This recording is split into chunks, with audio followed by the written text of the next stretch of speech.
Hi, everyone. Welcome back to my GLP-1 journal. My name is Chris, and I'm 60 years old.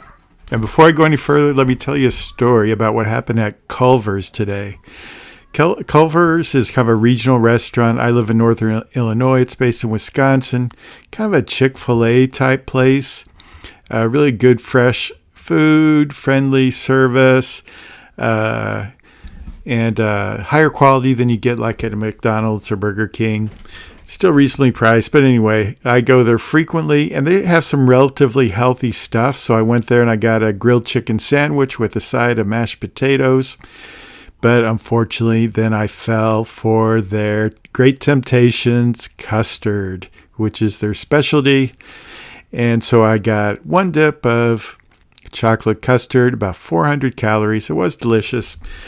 But when I went up to pay for my custard, the woman who was ringing me up, I would guess was around 70 years old. Very nice, friendly woman.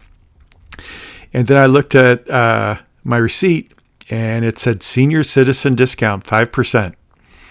I said, oh, I got the senior citizens discount today.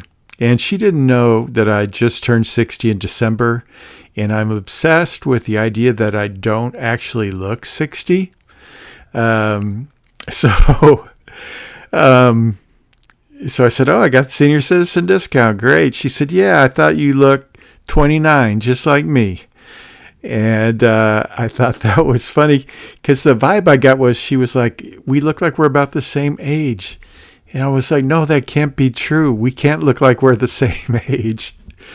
So then I went back to my seat and looked at my laptop, and I Googled Culver's to see what their senior citizen age.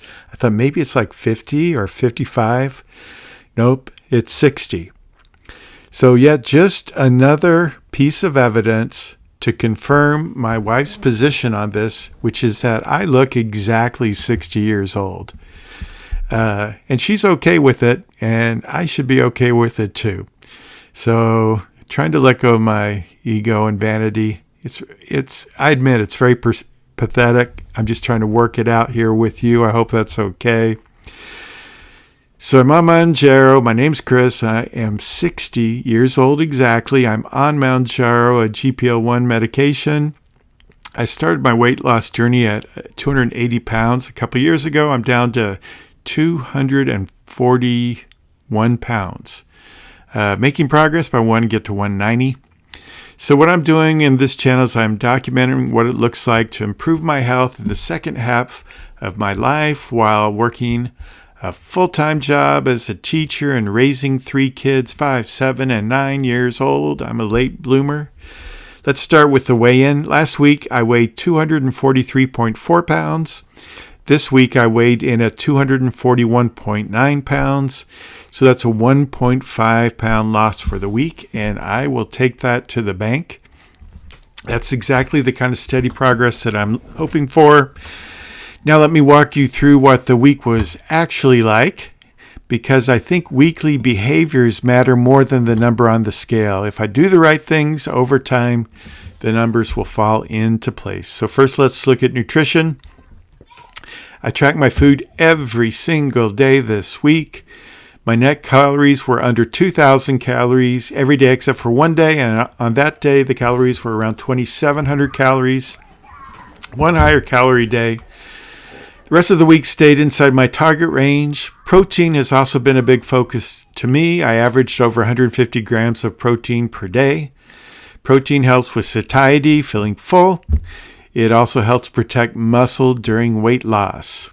So for me, eating on plan is the primary driver of my weight loss. Exercise helps, but if the food isn't dialed in, nothing else really works. So nutritionally, this week felt solid. Next piece is activity. I averaged about 5,000 to 6,000 steps per day. I use a Fitbit. The good news is that as an elementary school teacher, I get a lot of those steps automatically. I'm a resource teacher, so I'm always going to pick up kids, bring them to my room, take them back, pick up somebody else. So I'm getting about 5,000 to 6,000 steps per day without even really trying. I live in northern Illinois near the Wisconsin border, and it has been cold here, but the weather's starting to break some. We've had a couple of nice days. Today it is actually 68 degrees and sunny. It's going to get cold again this week, but we're starting to have breaks in the weather where we can get outside and run around, and so that helped me get some extra steps in this week. But I've got to be honest about something. I did not do any rowing. Rowing is my one kind of structured exercise I'm trying to work into my life. Work's been tough, but there were a few days I got home early enough to get rowing in before dinner, but I was just too exhausted. Teaching can be draining, and when I got home, I just didn't have the energy. And that led me to an insight, and I shared this with ChatGPT. I check in at least once a week with ChatGPT on kind of what happened, looking for some feedback, and I got some really good feedback that I think will help me going into this week. I think could help you as well. The real barrier to rowing is me getting my butt on the rowing machine. Once I'm on it, it's not that bad, but there are really two windows for me to get on the rower. One is when I get up between 5 and 5:30 in the morning, and I'm tired and groggy, and I don't feel like getting on the rower. Or the other time would be when I get home around 5 or 5:30 in the afternoon, and I'm tired and grumpy, and I don't feel like getting on the rower. So what am I going to do? So I'm starting a new rule that is almost ridiculously small, and here's the rule. Every morning, I sit on the rower and row for 2 minutes. That's it, 2 minutes. And I can row as slowly as I want. And if after 2 minutes I feel like continuing, I can extend it to 5 minutes. But if I stop at 2 minutes, that still counts as a complete success. Why make the rule that small? That's not even a baby step. That's like a microscopic step. That's like an amoeba step. Because for me, the hardest part of exercise is simply starting. If the rule is do a 20-minute workout, it is very hard to convince my brain to do that at 5:30 in the morning. It's very hard to convince my brain to do that at 5:30 in the afternoon. And my brain just fights me when I'm tired. But if the rule is sit down and row for 2 minutes as slow as you want, there's almost nothing to resist. So the real goal for the week isn't exercise. The goal is sitting on the rower. If I sit on the rower most mornings and row for 2 minutes, the habit is alive. And that's what I'm trying to do, is bring a habit to life.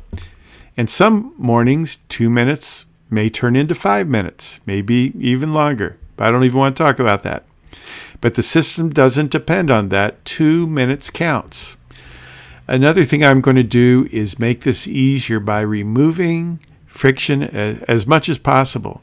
I'm going to stage the rower the night before, get it in place, ready to go. So there's no setups, no decisions. When I wake up, I'm just going to sit down and row for 2 minutes, done. I'm going to have my clothes ready. I'll either go to bed in rowing clothes or have the clothes on the rower so I can switch right in. The reality of my life is evenings are chaotic. I have union meetings, kids' soccer practices, soccer games, piano lessons, piano recitals, Quaker church meetings, all kinds of things competing for my time. So the only window in my life I control are mornings around 5:30. Right now, no one is competing for attention at that time.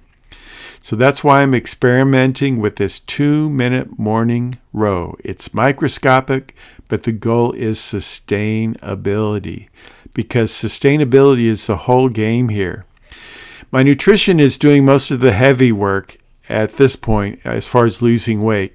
Exercise doesn't need to be heroic for me. It just needs to exist.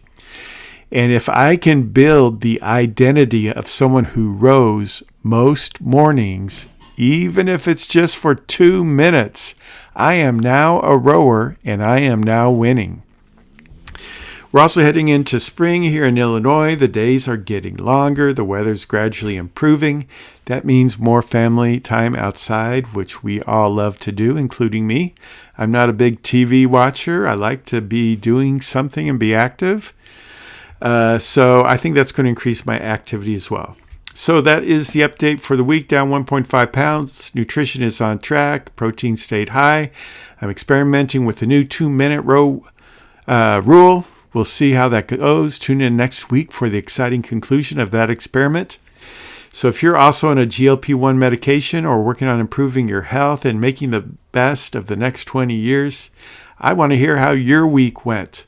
Share with me in the comments. Let's share the journey. Share your weigh-in, your wins, your struggles. If you're new here, feel free to subscribe. And if you've got any insight in how to build the habit of exercise, let me know what's working for you.